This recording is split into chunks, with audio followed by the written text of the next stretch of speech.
ಕರ್ನಾಟಕ ದಲಿತ ಸಂಘರ್ಷ ಸಮಿತಿ ವತಿಯಿಂದ 26/3/2026 ಫ್ರೀಡಂ ಪಾರ್ಕ್ನಲ್ಲಿ ಒಳ ಮೀಸಲಾತಿ 101 ಜಾತಿ ಇದ್ದರೆ ಎಲ್ಲರಿಗೂ ಸಮಾನವಾಗಿ ಪಾಲು ಸಿಗಬೇಕೆಂದು ಪ್ರತಿಭಟನೆ ನಡೆಸಲಾಯಿತು.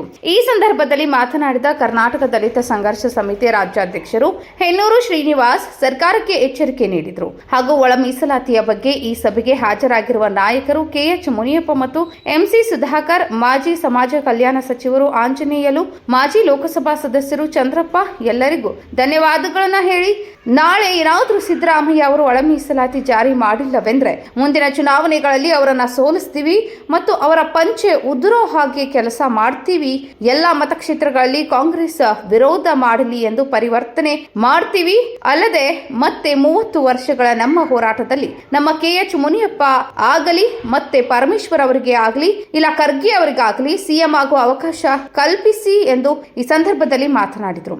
All India Bahujan Samaj party ರಾಷ್ಟ್ರೀಯ ಅಧ್ಯಕ್ಷ Gopinath, Dalit Sangharsh Samiti Gaddam Venkatesh, Marish Naganna, Bagepalli, MG Kiran Kumar, Chikkaballapur Narayan Venki, all India Bahujan Samaj party ಜಿಲ್ಲಾ ಉಪಾಧ್ಯಕ್ಷರು ಮತ್ತು ಇತರರು ಹಾಜರಿದ್ದರು.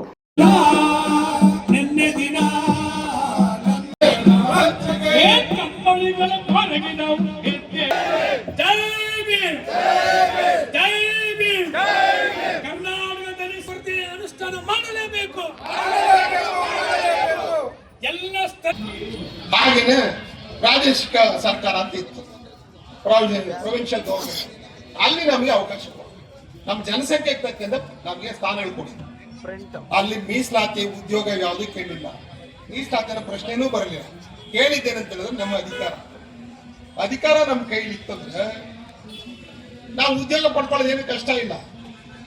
ಅಧಿಕಾರ ಅಂತ ಬರೀ ಉದ್ಯೋಗ ತಗೋತೀವಿ ಅಂದ್ರೆ ಈಗ ಆಗಿದೆಯಲ್ಲ ಪಂಚಾಯತ್ಗೆ ಆಗೋದು. ಇದು ಬಾಬಾ ಸಾಹೇಬ್ ಅಂಬೇಡ್ಕರ್ ಕಳಿ. ಬಾಬಾ ಸಾಹೇಬ್ ಅಂಬೇಡ್ಕರ್ ಮೀಸಲಾತಿಯ ಹೋರಾಟ ಮಾಡಿದ್ರೆ ಮಾತಾಡ್ತಾ ಇದ್ದೀವಿ, ಇದು ಸಂಬಂಧನೇ ಇಲ್ಲ. ಇದು